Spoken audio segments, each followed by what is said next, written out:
Kita membahas Israel yang akan mengadakan latihan militer untuk menyerang Iran dan mendiskusikan Turki sebagai senjata rahasia Rusia melawan NATO. Sahabat semua, memahami geopolitik itu sangat penting untuk menempatkan Indonesia sebagai global player, bernegara dan berswasta. Itu bila tidak pas benar pemahamannya akan membuat pejabat negara berbisnis untuk kepentingan kelompoknya saja. Dalam diskusi kali ini kita akan membahas geopolitik lebih luas lagi karena selama 20 tahun terakhir di Indonesia kita kekurangan pemahaman geopolitik kawasan dan geopolitik dunia tentunya. Masyarakat yang diarahkan beritanya di koran dan di media lebih memahami yang populis, yang terkenal, dan lokal hanya di sekitar dalam negeri Indonesia saja. Efek sinetron dan gosip artis, serta media mainstream ambil posisi politik atau dibayar diarahkan pemahaman politiknya, membuat kita masyarakat hanya menerima 20% informasi dunia, itu pun ambil sisi berita dari dunia barat, Amerika, dan sekutunya saja. Mengarahkan informasi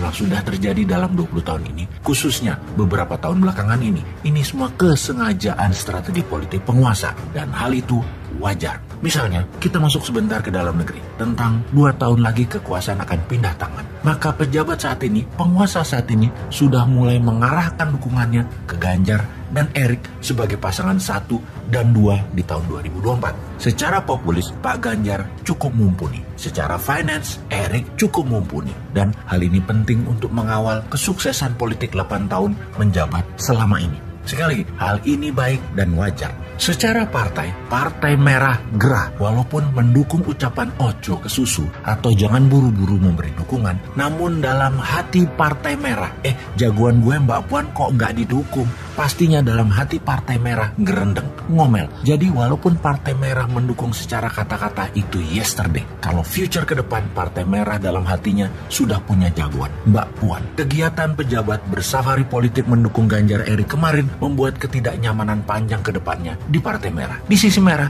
ada juga sekarang yang akhirnya realistis. Mending pasang Anies Puan daripada Prabowo Puan. Nah lu, Ganjar Erik versus Anies Puan di 2024. Itu namanya politik dalam negeri, bukan geopolitik. Kalau geopolitik kawasan misalnya, kita harus tahu ada beberapa negara baru muncul di tetangga kita. Kita mau ambil posisi apa? Lalu Perdana Menteri Australia yang baru, itu teman Indonesia atau seperti yang lalu-lalu menganggap Indonesia adalah threat from the north, atau tindakan Singapura melarang UAS masuk ke Singapura itu bagian dari tekanan Amerika atau memang kebijakan dalam negeri Singapura. Nah, hal seperti ini penting untuk difahami bagi Indonesia sebagai langkah geopolitik kawasan agar tidak dikendalikan negara lain. Memahami geopolitik kawasan dan dunia, semua itu penting di dalam membuat Indonesia kelak menjadi negara superpower di tahun 2045. Atau hanya membuat Indonesia jadi negara pasar untuk membeli produk-produk hasil negara lain. Atau juga hanya jadi negara penyuplai bahan baku mentah seperti selama ini. Indeks manufaktur dan produksi industri hampir dikatakan tidak tumbuh. Hasil tambang, pertanian, dan perikanan kalau tidak diolah sebagai bahan jadi atau bahan setengah jadi, ya tidak ada nilai tambahnya.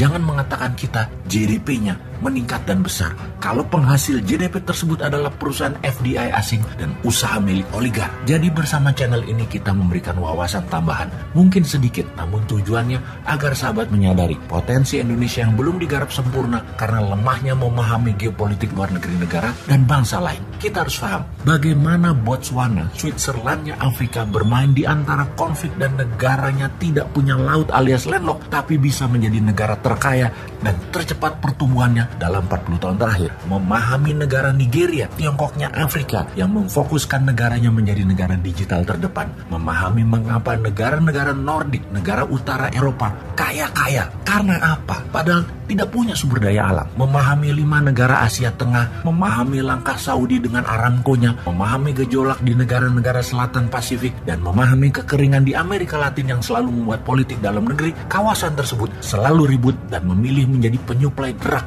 obat-obatan terlarang seperti dilakukan juga oleh Thailand, Tiongkok, Myanmar, dan Afghanistan juga. Ketika Iran dalam beberapa bulan ini meningkatkan bantuan senjata ke Hamas di Palestina dan Hizbullah di Lebanon, maka Israel mulai menjadi agresif.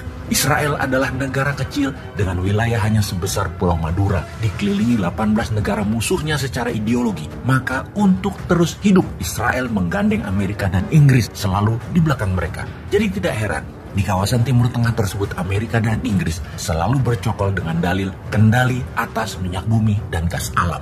Memang secara dagang Amerika lah yang mengontrol 70% minyak bumi di dunia ini. Saudi, Irak, Kuwait, Qatar, Emirat misalnya adalah negara penghasil, namun menjualnya urusan Amerika, mendistribusikannya urusan Amerika, kapal tankernya urusan Amerika, tangki-tangkinya urusan Amerika, teknologinya urusan Amerika. Di luar Amerika, saat ini mungkin hanya Rusia yang memahami minyak dan gas secara teknologi dan secara distribusi. Rusia ada di Iran, Rusia ada di Turki, Rusia ada di Tiongkok, Rusia ada di negara Asia Timur seperti di Uzbekistan, Kyrgyzstan, Azerbaijan, dan lain sebagainya untuk minyak dan gas bumi sebagai perusahaan teknologi dan mitra usaha. Kembali ke Israel, negara kecil yang dikelilingi musuh tersebut, kalau ditanya siapa Israel enemy number one, maka pasti jawabannya adalah Iran. Secara teritori, Iran-Israel tidak ada perselisihan teritori, tidak ada perselisihan wilayah karena tidak menempel negaranya.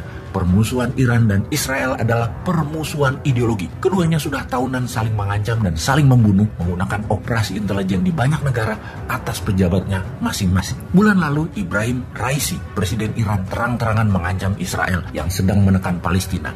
Dan apa reaksi Israel kali ini? Israel mengadakan latihan perang-perangan di gurun dan menyatakan dengan jelas, latihan perang ini untuk menyerang Iran.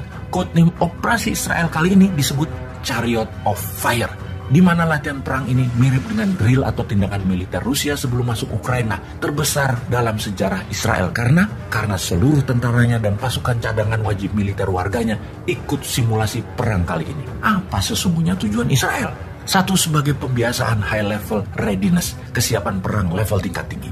Dua, meningkatkan kapasitas tentara Israel. Dan ketiga, menyiapkan tentara Israel dan warganya untuk multi-front war dan perang jangka panjang jika semua ini terjadi. Israel mengatakan persiapan ini penting dan wajib dilakukan karena ancaman Iran makin meningkat karena memang Iran berencana menyerang Israel di masa Ibrahim Raisi ini serius digarap. Di mana jelas Raisi mengatakan Iran siap menyerang Israel kapan saja Iran mau lakukan.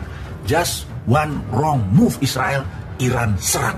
Sementara di Yerusalem, sejak 2 bulan ini tegang. Suasana perang warga di bawah ancaman laras senjata Israel. Latihan militer itu akan diselenggarakan 29 Mei 2022 ini, di mana pasukan Amerika dan Inggris, bagian dari latihan perang tersebut, sudah hadirkan kapal induk, jet fighter, pesawat pengisi bahan bakar di udara, dan 3.000 tentara. Bahkan, Joint Force Chief Army atau Panglima Tentara Gabungan Amerika mengirim Michael Kurilla akan ikut hadir dalam drill militer latihan perang kali ini. Sahabat, pesan apa yang kalian terima dengan informasi kali ini? Lalu, Indonesia harus bagaimana?